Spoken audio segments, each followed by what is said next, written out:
olemme Minnesotan Dutch County Minneapoliksen itäpuolella yhdellä Discovery Farm Program peltotarkkailupisteillä, missä on sekä pintavalumavesien että salojavesien tarkkailupiste, joka toimii nyt 8. vuotta tällä paikalla.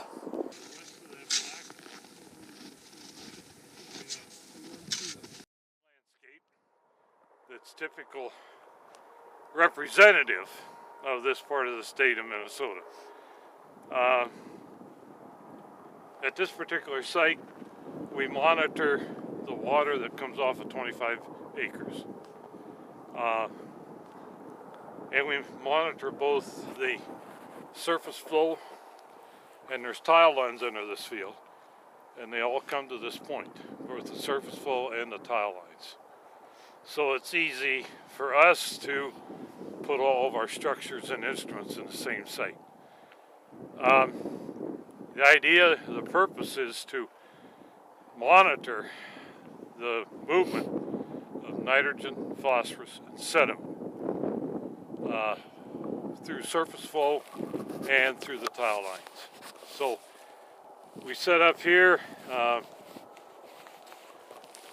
The energy comes from a solar panel to a battery to our electrical instruments. And during the season, instead of one container in there, there are 24. That it's a flow-based monitoring system. After the containers get some certain such volume, then it moves. And over here at the flume, there's a sensor there that measures the amount of water coming through that flume and into the tile line, which goes underneath the road and goes to the east. So it's an ideal situation for monitoring. We have an instrument house here for the surface flow, and another instrument house for the tile lines. So we have two sets of the same instruments, and so we can monitor the water in both situations.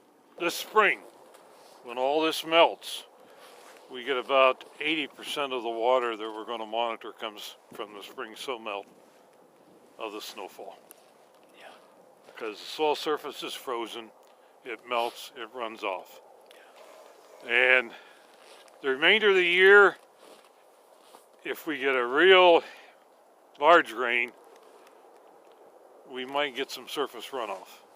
Yeah. And there'll be tile flow throughout the growing season, usually, unless it's a droughty summer. So everything depends on the climate.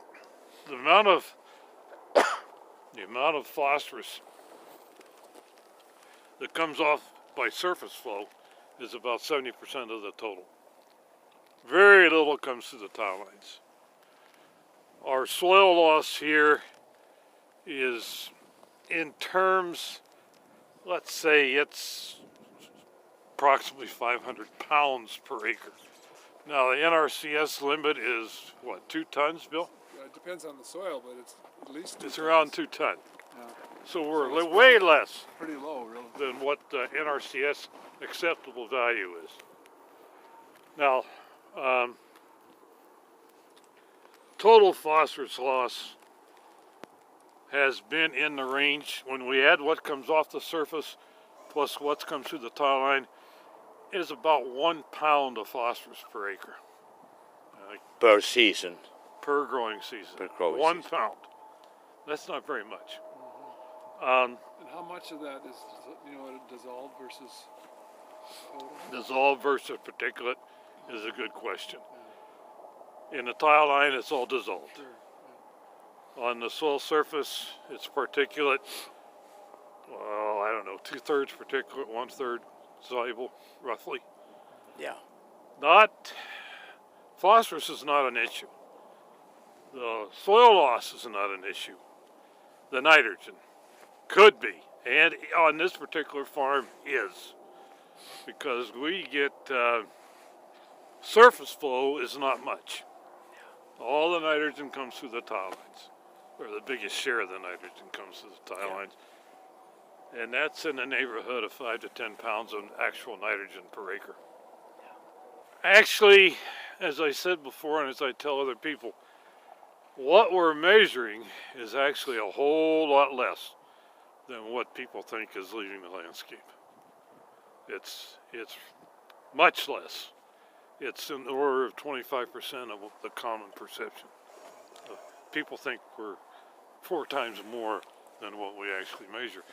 And this particular farm, we're measuring movement more than in any other farm in the system. Yeah. So. And what about management compared to others? I mean, as far as both the tillage and what residue cover there is? Yeah, he chisel plows in the fall. And he field cultivates once. Well, no-till's not an option because he knifes in all that hog manure. By the time you run a liquid manure applicator across the landscape, you don't have tillage anymore. There's been some tillage. So then he uses a fall chisel. He applies the manure in the fall. And what we find, we've got one site, and particularly in Wisconsin, Bill, they apply a lot of manure on top of snow. The dairy guys do. And so when you put manure on top of snow and the snow melts, where do you think the nitrogen and the phosphorus are going to go? Doesn't take a genius to figure that one out. And in Iowa, they're recommending if they want to apply manure in the fall, you apply it, especially on the surface, before it freezes up. And they think that manure that's applied in the fall before it freezes up actually penetrates the soil a little bit and it's protected from loss. The better thing we can do, is like put it on, then do the tillage, and it's incorporated. We have a hog farmer south of Mankato, which is west of here, and his program, he's an excellent manager, also has hogs, and he'll apply the liquid manure about 2 days before freeze up. In fact, he's out there sometimes when there's that much frozen soil on. Yeah. And that's as good as it gets because the soil temperature is cold. Okay, Yeah, it right. doesn't convert to nitrate. And no emissions to the air. Yep. Either. So he's doing a very good job.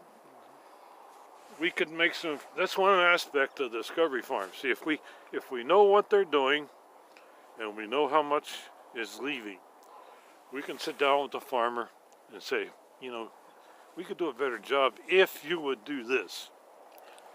And some people have. I'm surprised that the erosion isn't higher with all the chiseling, with the chisel You got all plowing the and so corn on. stalks left on the soil. So he still lets quite a bit of residue cover it. Yeah. Is he doing the chiseling by the contour of the soil? I mean, No, straight. Straight. Yeah, back and forth. I don't know of anybody that chisels on the contour. Yeah. No, we.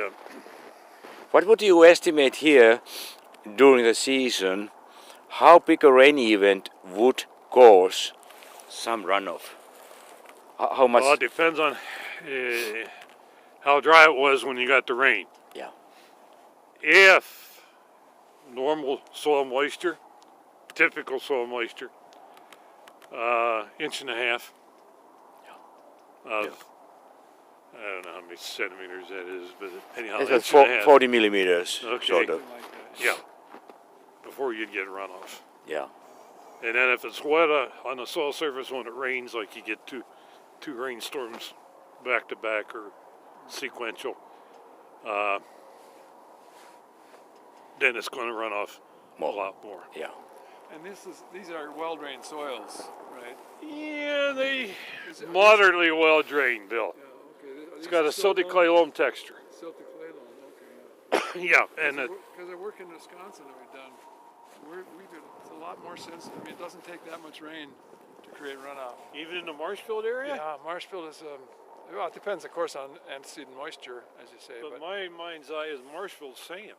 No, it's not.